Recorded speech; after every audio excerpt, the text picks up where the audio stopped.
Bismillahirrahmanirrahim. Assalamualaikum warahmatullahi wabarakatuh. Alhamdulillahi wassalatu wassalamu ala rasulillahi wa ba'd. Insyaallah subhanahu wa ta'ala, pada kesempatan kali ini kami akan menyampaikan tugas UTS Mustalah Hadis Studi Naskah Ulumul Hadis, dosen pengampu Ustadz Dr. Haji Ahmad Alim LCMA, dan saat ini disusun oleh Saudara Muhammad Ridha Zikri, mahasiswa program studi ilmu Al-Quran dan Tafsir, Fakultas Agama Islam Universitas Ibnu Khaldun Bogor.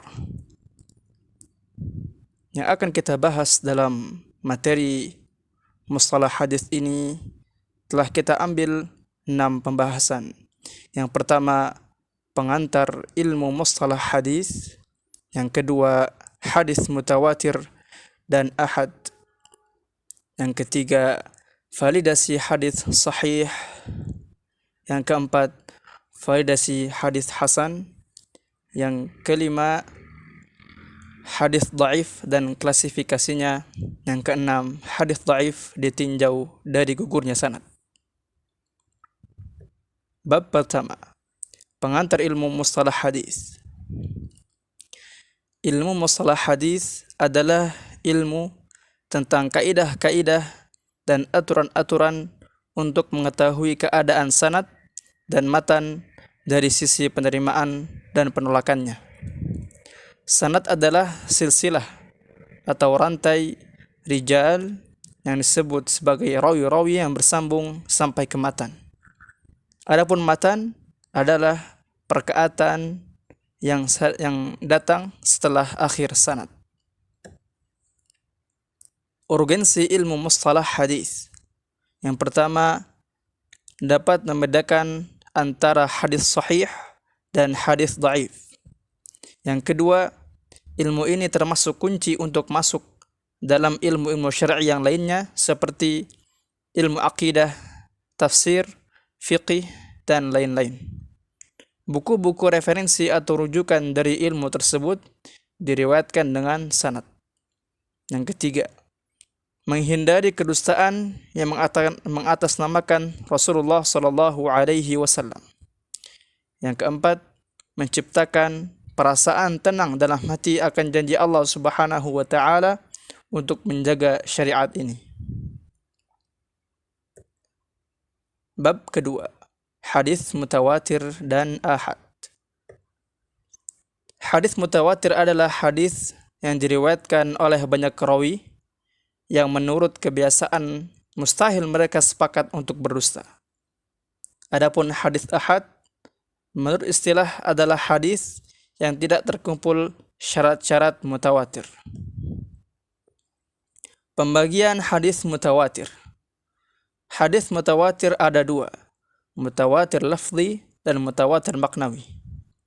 Mutawatir lafzi adalah hadis yang makna dan lafadznya memang mutawatir.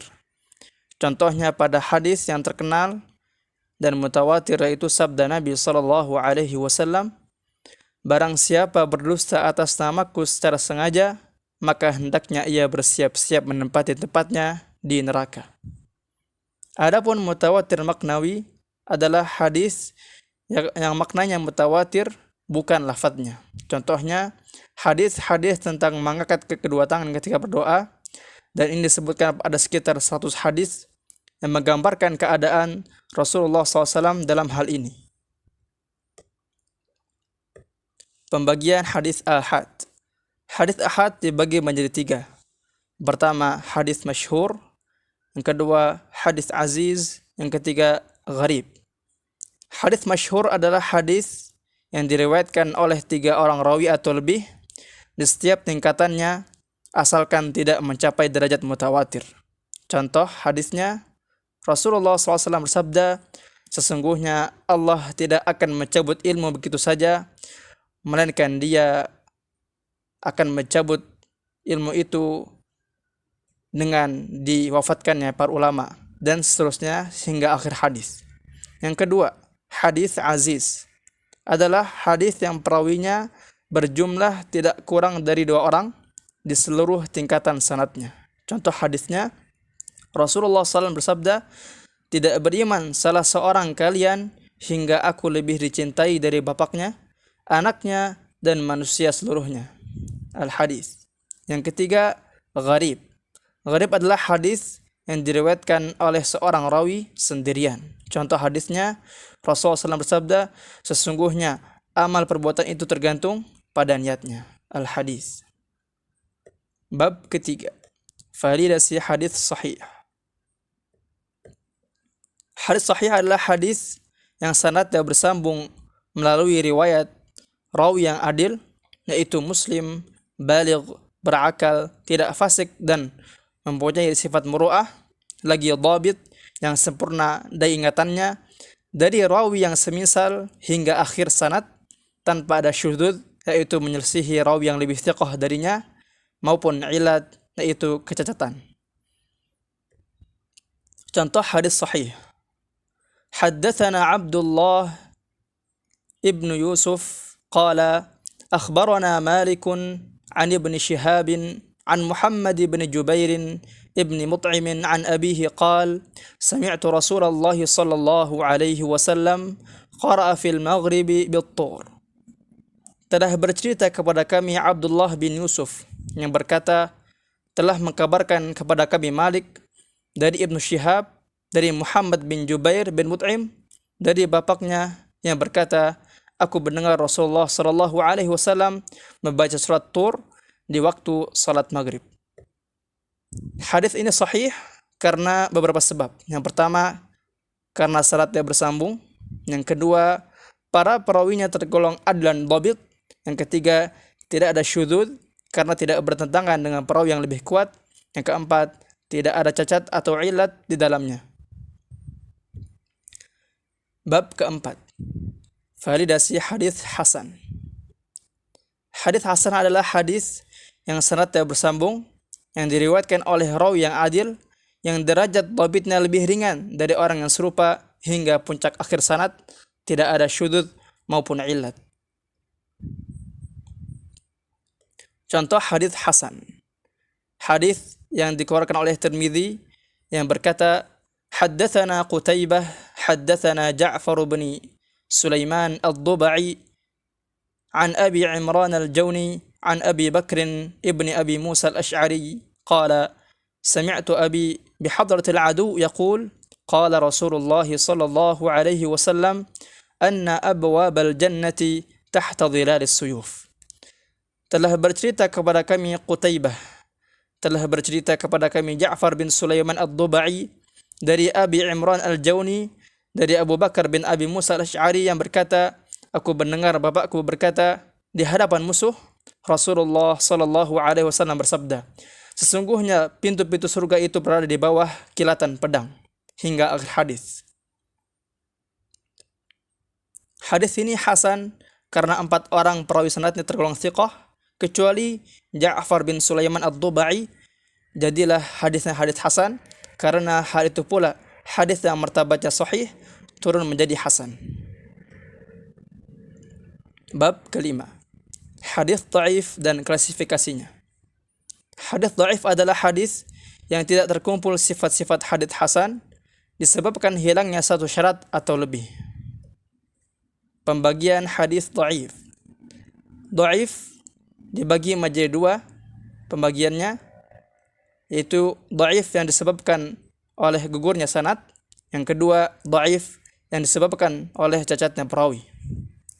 Yang dimaksud dengan gugurnya sanad adalah terputusnya rantai sanad, yaitu silsilatus sanad, dengan gugurnya seorang rawi atau lebih secara sengaja, baik dari sebagian perawi atau dari yang lainnya secara sengaja, baik pada awal sanad, akhir sanad, ataupun di tengah-tengah sanad, baik gugur secara zahir, tampak jelas, ataupun batin, secara tersembunyi.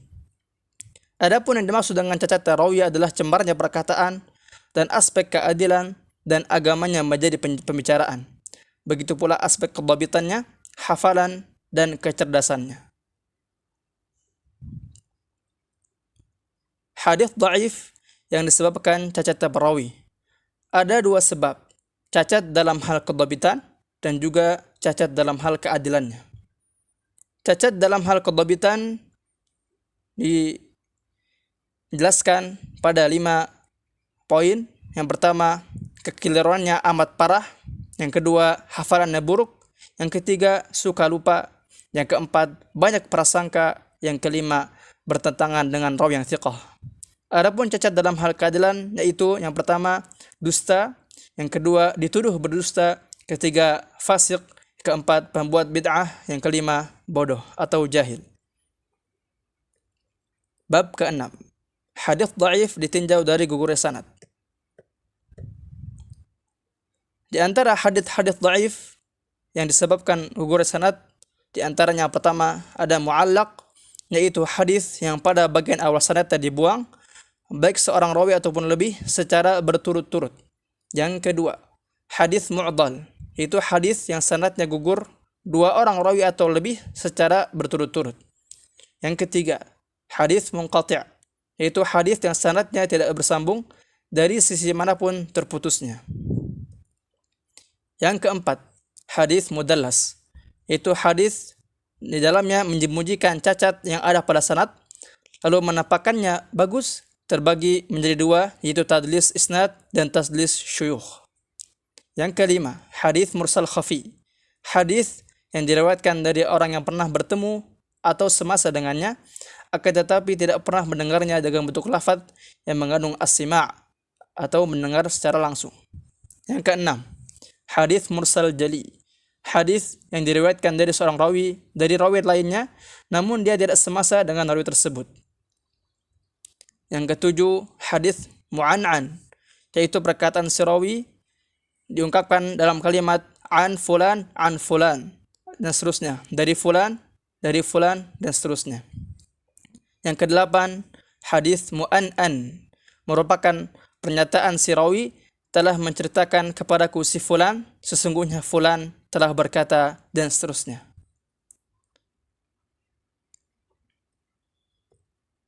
Terima kasih sekian atas apa yang telah kami sampaikan. Semoga Allah Subhanahu wa taala memberkahi apa yang kita telah sampaikan dan juga berkah bermanfaat bagi seluruh kaum muslimin. Wa jazakumullahu khairan. Subhanakallahumma bihamdik asyhadu an la ilaha illa anta astaghfiruka wa atubu ilaik.